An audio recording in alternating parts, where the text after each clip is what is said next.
Sir sir এরকম বলবেন না স্যার, আমাকে কাজ থেকে তাড়াবেন না। আমার বাড়িতে দুটো ছোট ছোট বাচ্চা রয়েছে স্যার, আমরা না খেয়ে মরে যাবো স্যার, আমাদের পথে নামাবেন না। আহা নান্টু, পা ছাড়ো পা ছাড়ো। না স্যার, আমি পা ছাড়বো না স্যার, আপনি আমার কাজ কেড়ে নেবেন না স্যার, আমরা না খেয়ে মরে যাবো, আমি পা ছাড়বো না। আরে বাবা, আমার পাটা ছাড়বা তবে তো কিছু বলবো। পা ছাড়ো পা ছাড়ো। ওঠো ওঠো, উঠে পড়ো। দেখো নান্টু, এখানে কান্নাকাটি করার কিছু নেই, আসলে আমার দিকটাও তো আমাকে একটু দেখতে হবে। আর তুমি তো সবই খুব ভালো করেই জানো, এখন আমার ব্যবসাটা একটু ডাউন চলছে, তাই এই মুহূর্তে এত কর্মচারী দিয়ে কাজ করানো আমার দ্বারা সম্ভব হচ্ছে না। কটা দিন একটু কষ্ট সৃষ্ট করে চলো নান্টু, তারপরে আমার ব্যবসাটা ঠিক হলে আবার ডেকে নেবো। সামনে পুজো, এই অসময়ে কাজ চলে গেলে আমরা কি খাবো স্যার? আমরা পুরো পথে বসে যাব। আমি ছাড়া আমার ফ্যামিলিতে আর কেউ ইনকাম করে না, আমরা পুরো পথে বসে যাবো স্যার, আমার কাজটা কেড়ে নেবেন না। আরে সে না হয় আমি সবই বুঝতে পারছি, কিন্তু আমারও তো কিছু করার নেই নান্টু। দেখো কটা দিন একটু কষ্ট সষ্ট করে চলো, তারপরে আমি দেখছি।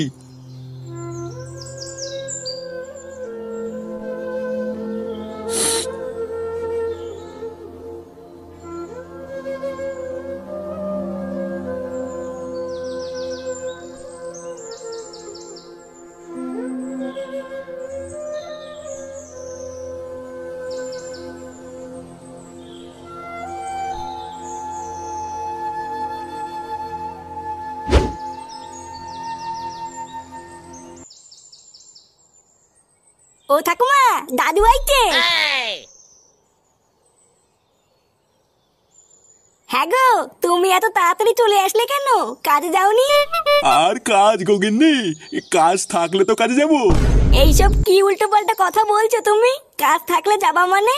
হ্যাঁ গগিন্নি, আমার কাজটা নেই, আমাকে কাজ থেকে বের করে দিয়েছে। উমা, এইসব কি অলক্ষণী কথা বলছো তুমি? তোমাকে কাজ থেকে বের করে দিয়েছে মানে? কি সব বলছো? তোমার মাথা ঠিক আছে তো? হ্যাঁ গগিন্নি, আমার মাথা শরীর সবই ঠিক আছে, মালিক আমাকে বললো কাল থেকে আর কাজে আসতে না। সে কি গো, তাহলে কাল থেকে সংসার কি করে চলবে? আর তাছাড়াও সামনে পুজো, পুজোর ভিতরে কি করে চলবো? জানি না গগিন্নি, আমি কিচ্ছু জানি না, আমার মাথায় কিচ্ছু ঢুকছে না, আমি পাগল হয়ে যাব, আমি পাগল হয়ে যাবো গিন্নি। দাদু, তুমি পাগল চোদা হয়ে যাবা। ওষুধ খাও, ওষুধ খাও, দেখবা ঠিক হয়ে যাবে।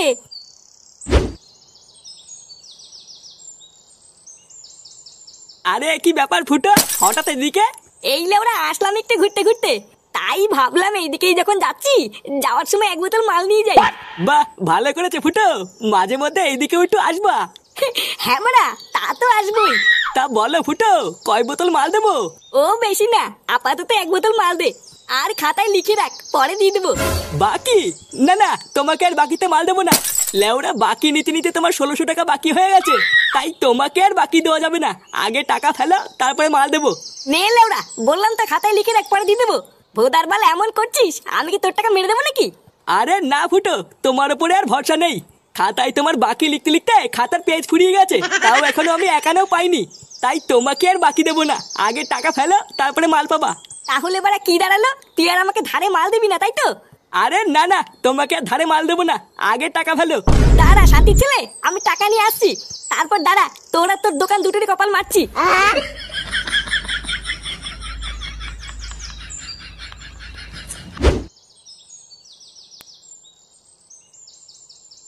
হ্যাঁ গো, মাথায় হাত দিয়ে কি ভাবছো এত? ভাবছি গগিন্নি, এইভাবে তার ঘরে বসে থাকলে হবে না, একটা কাজ খুঁজতে হবে। সে না হয় তুমি পরে খুঁজবে, আগে বলো আজকে কি রান্না করব? ঘরে তো এক মুঠ চাল ছাড়া আর কিছুই নেই। দাদু, ও দাদু, আমাকে একটা রেলগাড়ি কিনে দাও না, আমি খেলা করবো। চোদনা আমার, ঘরে চাল কেনার টাকা নেই আর উনি রেলগাড়ি নিয়ে খেলা করবে? আমার সব বন্ধুদের কাছে অনেক খেলনা আছে, আমার কাছে কিছুই নেই, দাও না দাদু কিনে। এ ভোদারবাল মেলা ফ্যাস করিস না তো, বেরো এখান থেকে, আমার কাছে এসে গুদগুদ না মারিয়ে যা নিজের বাপের কাছে গিয়ে চাগিয়ে। হ্যাঁ গো, তুমিও কইভাবে বলছো কেন? তা বলবো না তো কি করবো, দেখতে পাচ্ছ না কান মাথার গা মেরে দিচ্ছে। ভোদা আমি আছি আমার জেলায়, আর এরা আছে এদের ফুর্তিতে। আচ্ছা ওইসব বাদ দাও, আগে বলো আজকে কি রান্না করবো। ঠাকুমা, মাংস খাবো, মাংস করো। অনেকদিন মাংস খাই না, আজকে একটু মাংস খাবো। শুয়োরের বাচ্চা, বাপের বাড়া খাইছিস কোনোদিন? খাসনি তো, আয় আজকে দাদুর বাড়া ছিঁড়ে খাবি, আয়। যত সব হাবাইতে চুদাগুলো আমার কপালে এসে জোটে। ও বাবা, তাড়াতাড়ি 100 টাকা দাও তো, আমার খুব দরকার। কি হয়েছে? 100 টাকা নিবি? শুয়োরের বাচ্চাগুলো, আমি কি এখানে দেহ ব্যবসা করছি নাকি? হাট! লেওরা শান্তি যে একটু ঘরে থাকবো তারও উপায় নাই।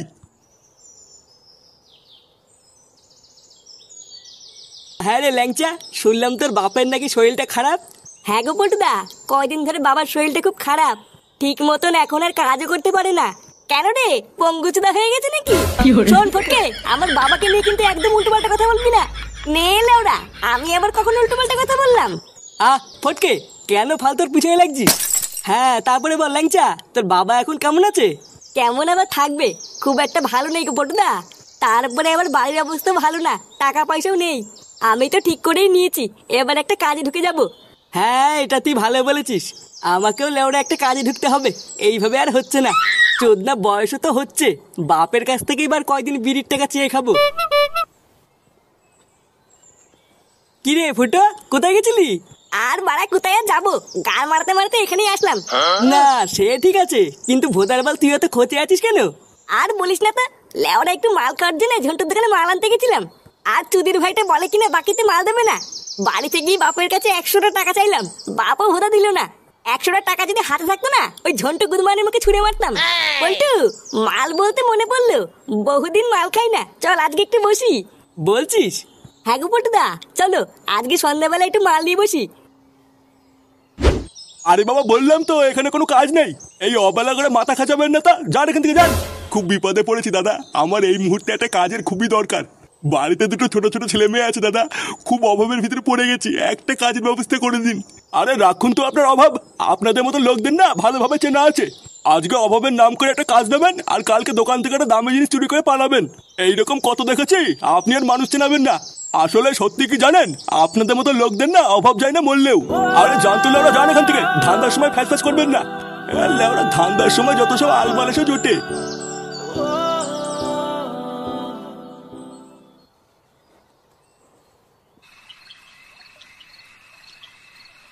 দেখো পটুদা, তুমি যাই বলো আর তাই বলো, আমাদের কিন্তু মালের টাকা ঠিক জোগাড় হয়ে যায়।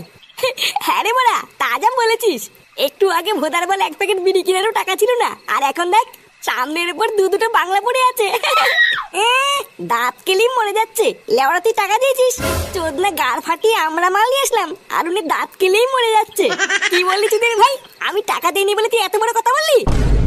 ফুটো, তুই ফটকের কথা বাদ দে। কেন বড়া, হ্যাঁ বাদ দেবো কেন? লেওরা একদিন একটু টাকা দিয়ে মুখে যা আসবে তাই বলে যাবে নাকি? বাদ দে ফুটো, মাল খাওয়ার সময় ঝামেলা করিস না। হ্যাঁ ল্যাংচা ঠিকই বলেছে, ফালতু ঝামেলা না করে চল সবাই মিলে একসাথে মাল খাই।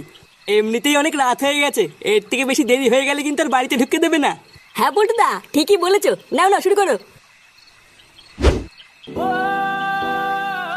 আরে রাখুন তো আপনার অভাব, আপনাদের মতো লোকদের না ভালোভাবে চেনা আছে। আসলে সত্যি কি জানেন, আপনাদের মতো লোকদের না অভাব যায় না মরলেও।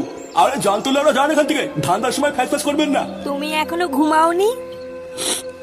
ঘুম আসছে না গগিন্নি, জানো আজকে কাজ চাইতে গিয়ে একজন আমাকে বলল, আমাদের মতন মানুষদের নাকি অভাব যায় না মরলেও। ঠিকই বলেছে, সারা জীবন দিন রাত এক করে মাথার ঘাম পায়ে ফেলে কাজ করলাম, তবুও আমাদের এই অভাব আর গেল না গগিন্নি। এই অভাব যে কত বড় একটা অভিশাপ, সেটাই অভাবের ভিতরে যারা আছে তারাই ভালো বোঝে। আসলে কি বলতো, টাকা পয়সা ছাড়া এই দুনিয়ায় কেউ কাউকে চেনে না। তোমার পকেটে টাকা থাকলেই তুমি মানুষ, আর না থাকলে তো। ওইসব উল্টো পাল্টা জিনিস নিয়ে তুমি চিন্তা করো না, দেখবে 2-1 দিনের মধ্যে তুমি ঠিক কাজ পেয়ে যাবে। হ্যাঁ, পেলেই হয়। নাও, অনেক রাত হয়েছে, এবার ঘুমিয়ে পড়ো।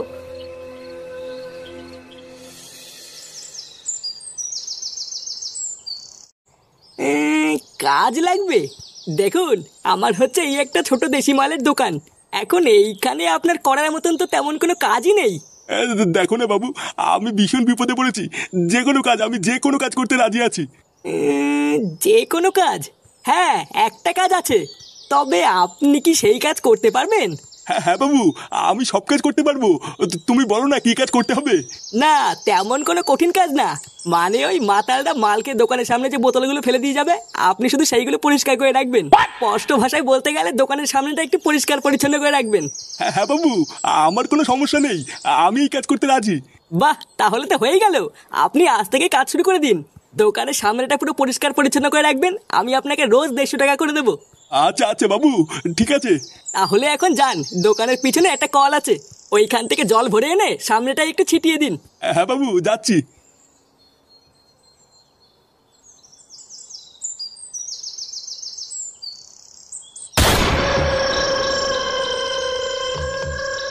একই তোরা এখানে? বারার বাল, কালকে ফুটো মাল কিনতে আসলে তুই ওকে কি বলেছিস? আমি কই, আমি তো কিছু বলিনি। কি হয়েছে? কিছু বলিসনি? ভোদা কালকে তো খুব বলছিলিস যে টাকা না দিলে মাল দিবি না। আমার ধার লিখতে লিখতে নাকি তোর খাতা ফুরিয়ে গেছে। হ্যাঁ তাই তো, এত টাকার তো মাল খেয়েছিস, 1 টাকাও শোধ করেছিস? যতদিন না টাকা শোধ করবি ধার বাকিতে কোনো মাল দেবো না। এই চুদির ভাই, এই মাল দিবি না মানে? চোদনা, তুই কার এলাকায় মাল বেচে খাচ্ছিস? হ্যাঁ চুদির ভাই, বালছেড়ে ক্লাবের এলাকায় মাল বেচে খাবি, আবার বালছেড়ে ক্লাবকে মাল দিবি না? দেখো পল্টু, তোমার এলাকায় মাল বেচে খাই বলে কিন্তু প্রতি সপ্তাহে হপ্তা দেয়। হ্যাঁ তো কি হয়েছে, হপ্তা দিস তো কি হয়েছে? গরম মারছিস নাকি? চোদনা, তুই হপ্তা দিস নাকি বাল দিস আমার দেখে লাভ নেই। লেওরা, বালছেড়ে ক্লাব থেকে যে মাল কিনতে আসবে তুই তাকেই মাল দিবি, ব্যাস। হ্যাঁ মগের মূল্য নাকি যে তোমরা আসবা আর তোমাদেরকে ফিরি ফিরি মাল দিয়ে দেবা? কি বললি শান্তির ছেলে, তোর এত বড় সাহস? এ ফুটা, হ্যাঁ বল। এই চোদনার মালের দোকানটা ভাঙতো। আজ থেকে লেওরা এই পাড়ায় কোনো দেশি মাল বিক্রি হবে না, ইংলিশ হবে ইংলিশ। এই কি হয়েছে রে? এই গাড়ে মেরেছে। এই কি ফুটো, তুই এখানে কি করছিস? এই মানে বাবা, তুমি এখানে কি করছো? এটা আপনার ছেলে? হ্যাঁ হ্যাঁ বাবু, এটা আমার ছেলে। ওটা ছেলে না, একটা পাকা শান্তির ছেলে। আপনি একটু আগে এসে বললেন আপনার বাড়িতে খুব অভাব, আপনার নাকি একটা কাজের দরকার। আর আপনার ছেলে আমার দোকান থেকে বাকিতে মাল খেয়ে খেয়ে 1600 টাকা বাকি করে বসে আছে। তাই কালকে যেই বাকিতে মাল দেয়নি, এখন বালছে ক্লাবের পল্টুকে নিয়ে এসছে আমার দোকান ভাঙার জন্য। কিরে শুনে বাচ্চা, এগুলো আমি কি শুনছি? এই মানে বাবা, ঝন্টু মিথ্যে কথা বলছে। আমি এমন কিছু করিনি। আমি তো মালই খাই না। ঝন্টু সব বানি বানি বলছে। কি হয়েছে? ঝন্টু সব বানি বানি বলছে? শুয়োরের বাচ্চা, এদিকে সংসার চলছে না, মা বাবা ছেলে বউ সব না খেয়ে মরছে, আর তুই এদিকে গাড় ফাটিয়ে ফুর্তি করে বেড়াচ্ছিস। শান্তির ছেলে, আজ তোর মতন অজার ছেলের গলায় পাড়া মেরে আমি মেরেই ফেলবো। কি